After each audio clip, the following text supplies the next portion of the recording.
કેશોદ તાલુકાના શેરગઢ ગામે ગણપતિ ઉત્સવની અનોખી રીતે ઉજવણી કરવામાં આવી। મળતી માહિતી મુજબ શેરગઢ ગામે શ્રી કેશવ કુલી મલ્હારી બાપુની મઢુલીમાં બાપુની સાથે ગણપતિ બાપાની સ્થાપના કરવામાં આવી છે અને આ કાર્ય છેલ્લા 8 વર્ષથી લગાતાર ચાલી રહ્યું છે।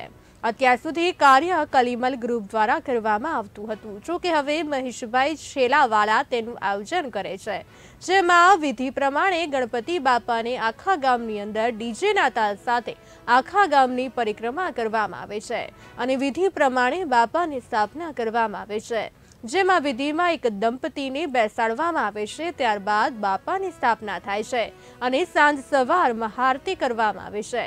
તેમજ દરરોજ રાત્રિના 9 વાગ્યાથી 12 વાગ્યા સુધી મોટી સંખ્યામાં ગામની મહિલાઓ રાસની રમઝટ બોલાવે છે, જેમાં અંદાજે 200 જેટલી સંખ્યામાં મહિલાઓની હાજરી હોય છે, ત્યારે નોરતા ચાલી રહ્યા હોય તેવો માહોલ જોવા મળે છે।